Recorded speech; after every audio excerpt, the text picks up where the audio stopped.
Dream school চ্যানেলে সবাইকে স্বাগতম। আজকের এই ভিডিওটি তৈরি করেছি সপ্তম শ্রেণীর শিক্ষার্থীদের জন্য। আজ আমরা সপ্তম শ্রেণীর বিজ্ঞান বইয়ের ৪৪ পৃষ্ঠা নিয়ে আলোচনা করব। ৪৪ পৃষ্ঠার এই ছকটির সমাধান দেখিয়ে দিব। এই ছকটির সমাধানের পূর্বে আমরা এর নির্দেশনাগুলো পড়ে আসি, তাহলে আমাদের ছকটি বুঝতে সহজ হবে। সূর্যের আলোতে বস্তু রেখে দিলে এদের তাপমাত্রা পরিবর্তন হয় কিনা তা দেখার জন্য বস্তুগুলোকে একটু লম্বা সময় ধরে রোদে রেখে দাও।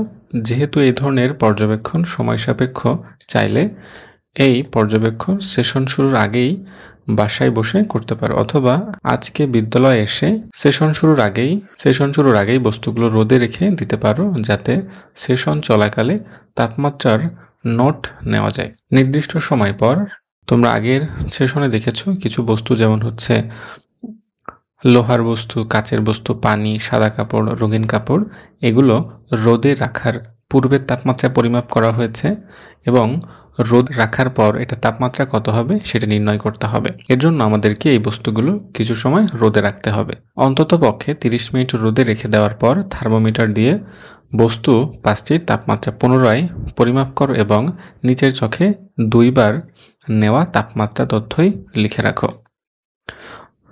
তো আমাদেরকে যেভাবে ছকটি পূরণ করতে হবে, লোহার বস্তু এটা সূর্যের আলোতে রাখার পূর্বে তাপমাত্রা কেমন ছিল এবং সূর্যের আলোতে রাখার পরে তাপমাত্রা কত হলো সেটি পরিমাপ করে লিখতে হবে এখানে, এবং দুইয়ের মধ্যে যে পার্থক্যগুলো হয়েছে সেগুলো আমাদের এই ছকে লিখে পূরণ করতে হবে।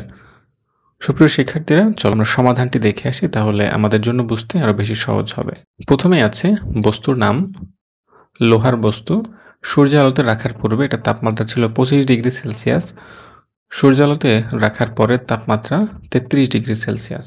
মন্তব্য হচ্ছে 28 ডিগ্রি সেলসিয়াস তাপমাত্রা বৃদ্ধি পেয়েছে। এরপরে হচ্ছে কাচের বস্তু। সূর্যালোতে রাখার পূর্বে 27 ডিগ্রি সেলসিয়াস, সূর্যালোতে রাখার পর 31 ডিগ্রি সেলসিয়াস। 4 ডিগ্রি সেলসিয়াস তাপমাত্রা বৃদ্ধি পেয়েছে সূর্যালোতে রাখার কারণে। এরপর রয়েছে পানি।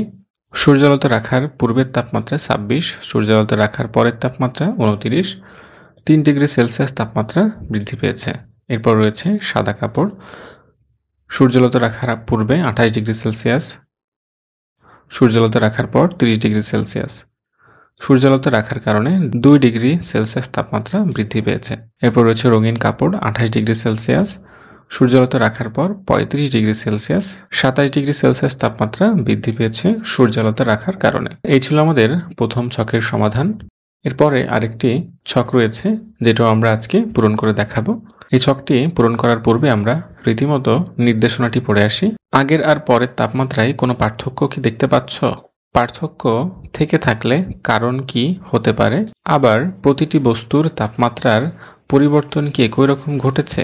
বন্ধুদের সাথে আলাপ করে তোমরা ব্যাখ্যা নিচে লিখে রাখো। সুপ্রিয় শিক্ষার্থীরা, এই প্রশ্নের সমাধানটি এখানে তোমাদেরকে এখন লিখতে হবে। তোমাদের বোঝার স্বার্থে আমরা একটি নমুনা উত্তর তৈরি করেছি। চলো নমুনা উত্তরটি দেখে আসা যাক। প্রশ্নটি আমরা আরেকবার পড়ে নিই। আগের আর পরের তাপমাত্রায় কোনো পার্থক্য কি দেখতে পাচ্ছ? পার্থক্য থেকে থাকলে কারণ কি হতে পারে? আবার প্রতিটি বস্তুর তাপমাত্রা পরিবর্তন কি একই রকম ঘটেছে? বন্ধুদের সাথে আলাপ করে তোমার ব্যাখ্যা নিচে লিখে রাখো।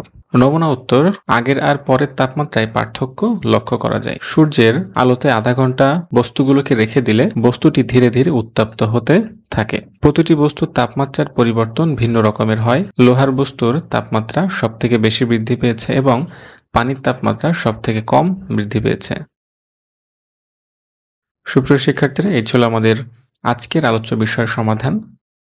আগামী পর্বে আমরা তৃতীয় ও চতুর্থ সেশন নিয়ে আলোচনা করব, পাশাপাশি পঞ্চম এবং ষষ্ঠ সেশন নিয়ে আলোচনা করব